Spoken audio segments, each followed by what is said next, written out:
Hi, welcome back. In this class, we'll learn some more methods of string objects. Here, let us say find is a method to find a substring within a string. And also there's another method called index, which is almost similar to find. And there's a replace method. These are replacing the a substring with another substring, and these are all the is methods. Is to find whether the string is a alphanumeric string or just alpha, is decimal, is digit. These are all is. These are called is functions. Is identifier. Is all lower. Is all upper. Is all numeric, or is all printable, or is all space. All these are simple methods. We'll see some of them. Let us start with some code examples. Let us create a string. Yes, say let us say Python programming.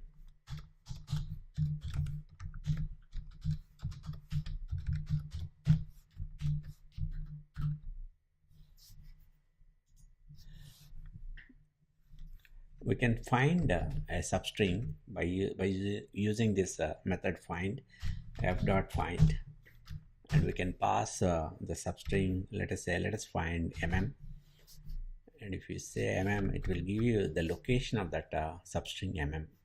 So here it starts from 0, 1, 2. If you count it from here, it will be starts from 13.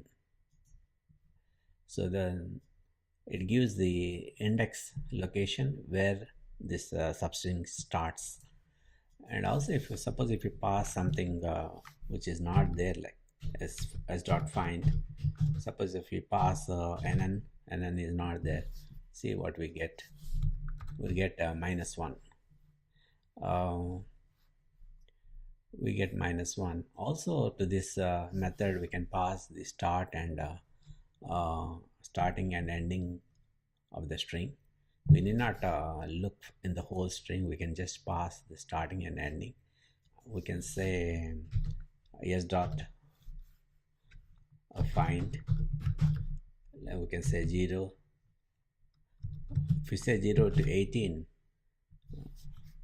and first you have to pass the string substring. 18 is the size of this string. If we pass this one, it will give it 13. If you see the length of yes, that is 18 characters, because we just specifying the whole string here. Suppose if you say just look, if you say first 10 characters, see what we get. If we say just to look for in the first 10 characters, then it will say the mm is not there. We can give some other character if you want. We can say pro. We can say pro. It says it is at location 7. And also, I mean, this method is to find the exact location of the substring. Suppose if you just want to know whether a substring is existing in the given string, we can. There's another method, and actually there's an operator called in operator. We can say mm in yes. It gives a true because mm is there in the string. And the string is Python programming. Mm is there, so we got a true. Also, we can say if it is not there, if you say nn in yes, you will get a false. If we just want to find whether the substring is present in a string, we can use this operator. It's called in operator. I think we saw this before. Then let us see in the next method, index method. What is the index method? Suppose let us say use yes and use the same example index, and if if you are looking for the substring m, it will give you exactly what we got from find. It is at location 13, the index 13. Um, Only thing is there's a small difference between a find and index. If the substring is not there, then it will raise an error. Whereas in find, it gives you a -1. In case of an index, it will raise an error. Let us see that. Just dot index. Let us pass that nn. You get a see. This is how it says a value error, substring not found.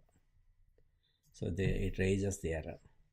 You will know more about these errors in exception handling section of this course. Okay, so that is the difference between index method and a find method. Find method, if it does not find the substring, it will return a -1, whereas an index will raise an error, a value error. Next, let us see the replace method. Let us take a simple string. Let us say a simple A string containing all A letters, and we can replace S with the B. We can say S dot replace replace A with B. We can do that if it gives an output of all with B's. Also, we can specify how many characters you want to replace. You can just copy this one, and you can say just replace 4 characters. It will replace only the first 4 characters. The rest of it is all A's. That is all about a replace method. And let us see the other is methods. Is alpha num, all num, is alpha, and all that. Let us create another string, say s equal to abc 1 2 3.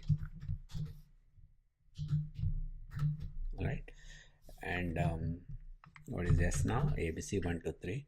If I say s dot is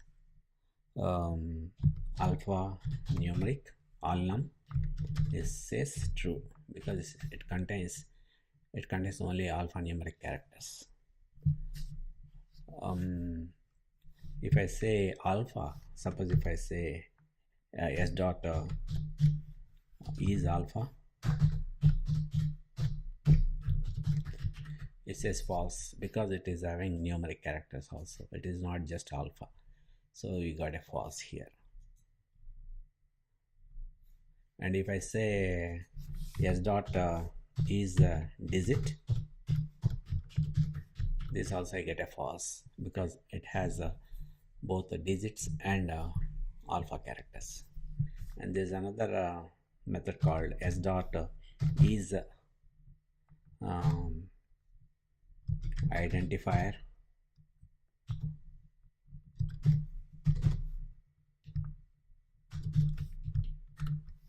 It says true. It's a that s is a the string is a identifier. It's a valid name for any variables or objects because it's starting with a alpha character. What are the? Do you remember the rules of creating variables? Object names. Object names must contain only letters, capital letters A to Z, and small letters A to Z, and numerical characters from 0 to 9, and also underscore. Only these characters. So it is having only the numerical only alphanumeric characters. This is perfectly okay. The other rule is it must not start with a number. We cannot say as 3 apples. That is not a valid because it's starting with a numerical number.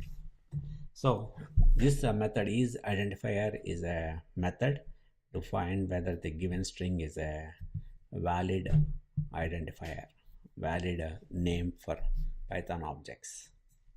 Something called, let us say we create a string with spaces. and there's a method called is space is says true.